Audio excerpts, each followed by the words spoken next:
ჰოლივუდი წლების განმავლობაში გვატყუებდა ჩვენი სხეულის აღქმის, სილამაზის სტანდარტებისა და იდეოლოგიური ნორმების შესახებ. და ეხლა შეხო შეამჩნია, რომ ყველა ჰოლივუდის ვარსკვლავი ძალიან გამხდარი გახდა, მაგრამ ამასთან ერთად აქ ეს ნაცრისფერი ჩამოწეული თვალები, ყველა იღებს ოზემპიქს და ამას ნორმად აქცევენ. ეს თითქოს ჯადოსნური ტამალია, რომელიც გაგხტიანებს, მაგრამ ამას ძალიან ბნელი მხარეც აქვს და ჩვენ ამაზე ვისაუბრებთ. კეთილი იყოს თქვენი მობრძანება ფუშბაქში. ხალხი სულ უფრო ხშირად მიუთითებს ჰოლივუდში ახალ შემაშფოთებელ სხეულის იდეალზე. ამჟამად ჰოლივუდში ყველა უკიდურესად გამხდარია და ეს უბრალოდ ჩვეულებრივი გამხდარობა არ არის. ეს არის შემაშფოთებელი, ავადმყოფური, თითქმის სასიკვდილოდ გამხდარი. ჰოლივუდში თითქოს და გამხდრობის ეპიდემია. სხეულის პოზიტივის ინფლუენსერები, მომღერლები, მოქმედების ვარსკვლავები, ბავშვობის კუმირებიც კი თითქოს უფრო გამხდრები ხდებიან და ყველას გონია, რომ მათი საიდუმლო იცის.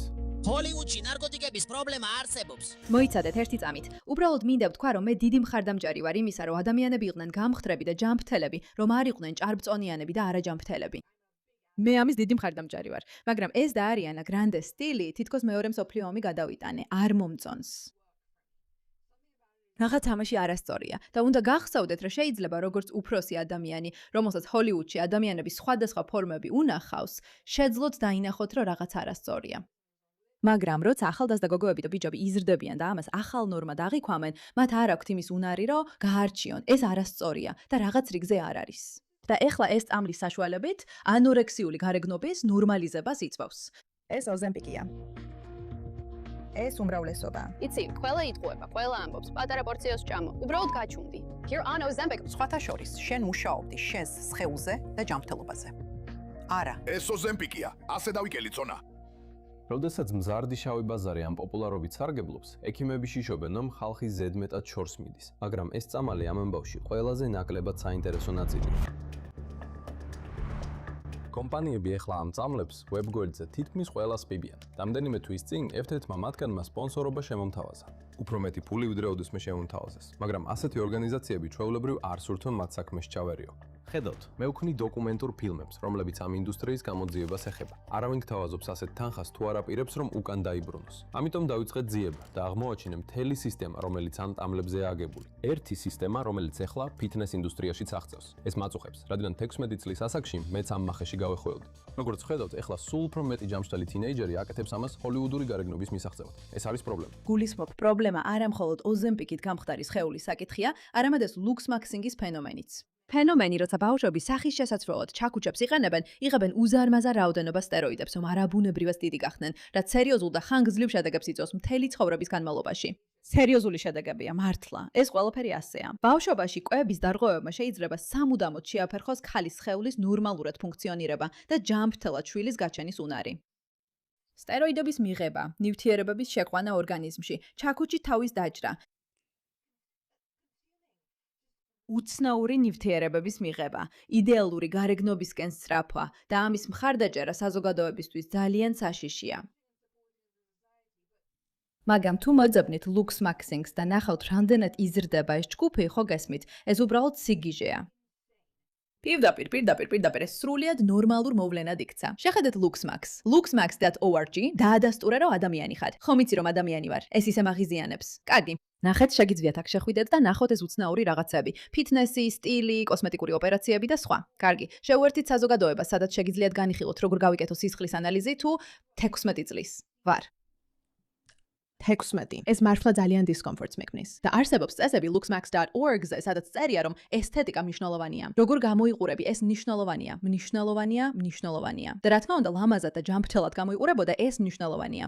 საკუთარ სხეულში კარგად ყოფნა მნიშვნელოვანია. ამას არავინ უარყოფს, მაგრამ ამ იდეოლოგიის დაძალება, რომ აუცილებლად უნდა შეიცვალო და საკუთარი თავი ძირეულად გადააკეთო, რა კულტურაში, რომელიც მილიარდებს შოულობს, გულისხმობ საკმარისია მოდის ინდუსტრიას, მაკიაჟის ინდუსტრიას, ან ჯანმრთელობისა და სილამაზის ინდუსტრიას შეხედოთ, რომლებიც მუდმივად გაძალებენ, რომ სულ უნდა იცვლებოდე, არა იმისთვის, რომ ჯანმრთელი იყო. ისინი ამას ჯანმრთელობის იდეებით გაყიდიან, მაგრამ სინამდვილეში ისინი უბრალოდ გიბიძგებენ, რომ სულ უფრო და უფრო მეტი საშიში პროდუქტი იყიდო და ფული დახარჯო მიზნის მისაღწევად, რომელიც მიუღწეველია. და თუ ეს მიზანი მიღწევადია, სინამდვილეში ეს ძალიან ცუდია შენთვის. უფრო აშკარა ვიდრე ოდესმე. საღამო მშვიდობისა და კეთილი იყოს თქვენი მობრძანება 82 ოქროს გლობუსის დაჯილდოებაზე, ოზემპიკის ყველაზე დიდ საღამოზე. ეს უბრალოდ საუბარი არ არის. ანუ მე მართლა პრობლემურად მიმაჩნია ეს და ეს საერთოდ არ მომწონს. მე მთლიანად უჭერ მხარს იმას, რომ ადამიანებს შეეძლოთ წონის დაკლება. და გულწრფელად რო ვთქვა, მე ვიცნობ რამდენიმე ადამიანს, ვინც ოზემპიკზე გადავიდა და ეს მათ ცხოვრებას შეცვალა, რადგან წლების განმავლობაში ებრძოდნენ ამ პრობლემას და ეს რეალურ ჯანმრთელობის პრობლემებს ქმნიდა. მაგრამ წამლის გამოყენება ექიმის დანიშნულებით, რათა გააუმჯობესო შენი ცხოვრება, ძალიან განსხვავდება ამ ნორმალიზაციის აკვიატებისგან. უბრალოდ მასობრივი წონის დაკლება ისე რომ არ აკეთებს სხვა არაფერსაც შენს ხელს სჭირდება ჯანმრთელობისთვის და ამ მდგომარეობის შესანარჩუნებლად, არც ფსიქოლოგიური ასპექტები, არც რეალური ფიზიკური ასპექტები.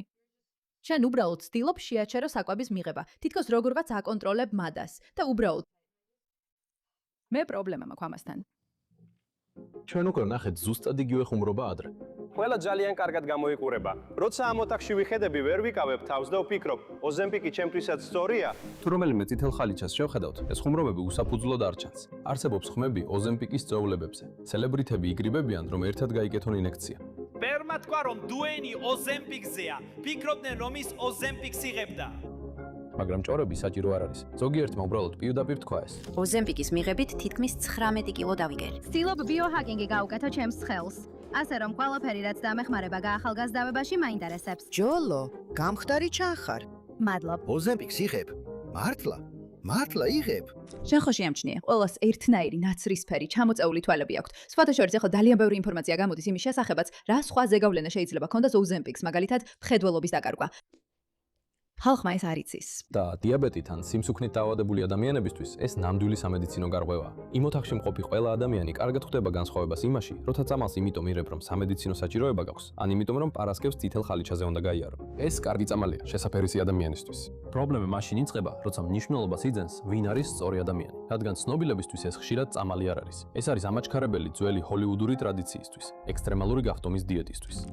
იცი, ერთხელ ვიღაცისგან მოვისმინე, რომ ხშირად როცა საზოგადოებას უყურებ, რაც უფრო მდიდარია საზოგადოება, იყო დრო, როცა ეს ნიშნავდა, რომ ადამიანი გასუქდებოდა, მაგრამ დღესდღეობით კაცები იკრებენ წონას და კიდევ უფრო იმატებენ, ხოლო ქალები სულ უფრო და უფრო იქლებენ, თითქოს ეს საზოგადოებრივი ზეწოლაა. ხშირად ფიქრობ ამ მეტაფორაზე. არა იმიტომ, რომ დიდი ფემინისტი ვარ ან შოვინისტი ან რამე მსგავსი, უბრალოდ ფიქრობ ამაზე. რა სამწუხაროა, რომ საზოგადოებრივი ზეწოლა გიბიძგებს, თითქოს უნდა გაქრე. რაც შეიძლება მეტად გაქრე, უბრალოდ გაქრე. კიდევ ერთხელ ვიმეორებ, სულაც არ მოუწოდებ ჭარბი წონისკენ. ფიქრობ ეს საშინელი რამეა.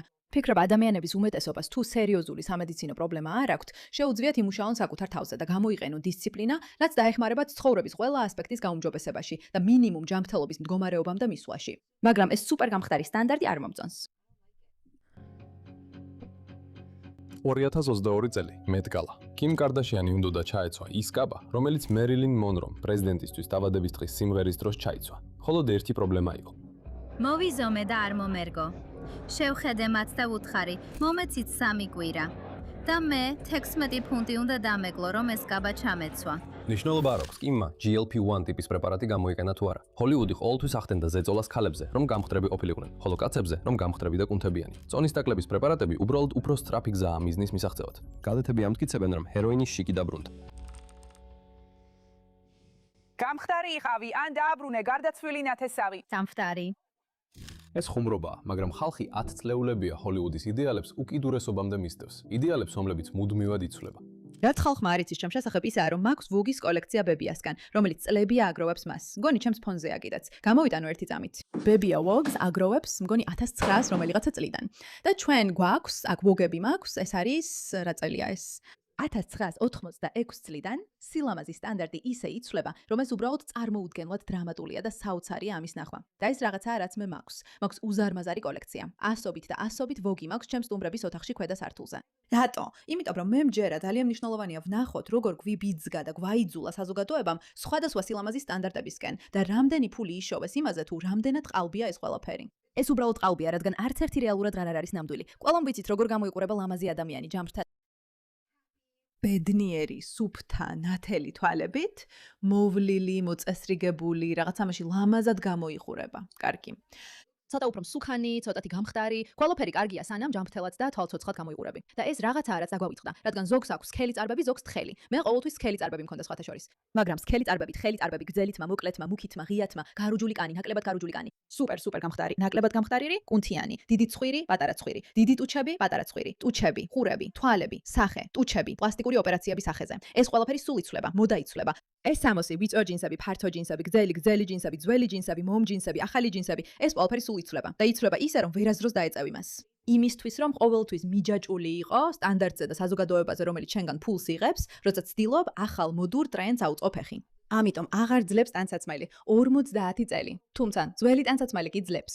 და ძალიან მიყვარს ბებიაჩამის გარდერობში ზოგიერთი ნივთი, რომლებიც დღემდე მოდურია. მაგალითად, კარგი ბარბერის პალტო ან არ ვიცი, დიორის ქვედაბოლო. ყველა ეს რამ, რაც ადრე ლამაზი და მოდური იყო, უბრალოდ გაქრა. და გულწრფელად რომ თქვა, გული მტკივა, როცა ვხედავ, რომ ჰოლივუდი ამ დღის წესრიგს აფცელებს. თელ ვიდეოს არ ვუყურებთ, შეგიძლიათ თავად ნახოთ ეს ბიჭი. ჯო შპრეტი, ექიმი. ჰოლივუდის ახალი აკვიატების მეორე მხარე. აქ რეალური პრობლემაა, რომელზეც საკმარისად არ საუბრობენ. ოზემპიკის სილამაზის სტანდარტად ქცევა საშინელებაა.